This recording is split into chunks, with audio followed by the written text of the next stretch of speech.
Les Omobari Omotwe sont des médecins et des chirurgiens crâniens traditionnels africains qui ont exercé au Kenya bien avant la médecine occidentale. Preuve que la civilisation africaine était très évoluée en matière de médecine.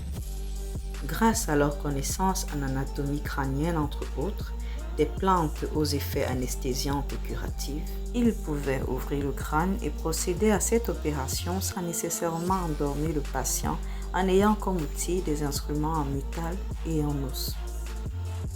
Des compétences qui leur venaient d'un praticien expérimenté. Une transmission pour la plupart est un héritage depuis plusieurs générations. Des connaissances et un savoir-faire qui s'acquéraient dans le sein même du cocon familial. Il est à noter que les Omobari Omotwe avaient une connaissance anatomique, une maîtrise des plantes médicinales qui jouent le rôle d'anesthésie et celles qui permettaient une excellente cicatrisation. Aujourd'hui, des méthodes jugées archaïques et pourtant aux résultats impressionnants, qui ont permis de prolonger la durée de vie des millions d'Africains. C'est lors d'une étude faite des restes humains de certains patients que l'on a pu apprécier les bons résultats de ces différentes opérations crâniennes.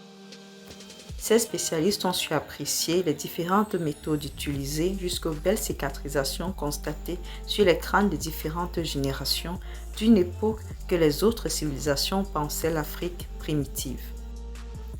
Une civilisation africaine n'ayant pas connu une exposition médiatique durant ces époques, il n'existe malheureusement pas de traçabilité facile d'accès de ces médecins africains qui ont pourtant marqué l'histoire de la médecine africaine et même celle du monde. Et c'est d'ailleurs à juste titre que je peux dire que la médecine traditionnelle devrait avoir sa place de choix de même que la médecine occidentale. Étant personnellement une grande prématurée avec plusieurs complications évidentes et une poliomyélite reçue en bonus, il est logiquement évident qu'il me fallait traverser une succession d'événements et de complications sanitaires qui m'ont donné foi en cette médecine traditionnelle, qui a su prouver qu'elle pouvait également être miraculeuse. Il va sans dire que très tôt et fort heureusement, j'ai reçu des soins thérapeutiques traditionnels pour remédier à mes différentes défaillances immunitaires et physiques, qui auraient été très coûteux s'il fallait me tourner uniquement vers la médecine occidentale. Dans cette situation aussi délicate, 3 grands avantages. Celui de recevoir l'apport des avis et des soins des spécialistes des centres de médecine indiqués.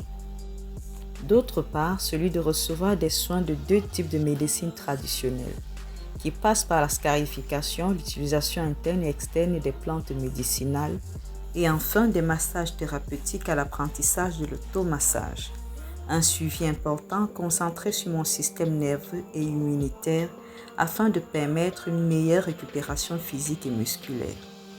C'est dans cet environnement en tant que patiente et praticienne en massothérapie depuis quelques années que je vais rejoindre la voix des millions d'humains qui trouvent que la médecine traditionnelle africaine regorge des trésors que nous pouvons davantage explorer et développer. Et c'est tous les jours que nous réalisons à quel point nous en dépendons encore plus que nous le pouvons l'imaginer. Rassurons-nous que nous n'avons pas la mémoire courte.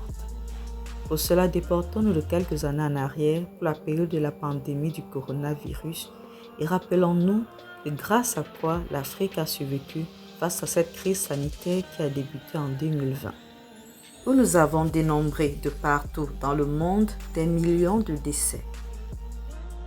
C'est en grande partie grâce à nos différentes connaissances en plantes médicinales que nous avons survécu. Il me revient justement en mémoire que c'est lors de cette pandémie à Madagascar qu'a été distribué un médicament purement à base de plantes médicinales. Une action applaudie qui deviendra une synergie africaine. Si nous avions passivement compté uniquement sur le vaccin, le nombre des décès aurait été catastrophique et nous serions aujourd'hui pour la majorité dans le registre du passé. Bien évidemment que les opérations crâniennes des Omobari Omotwe, comme toute autre médecine traditionnelle, a des limites.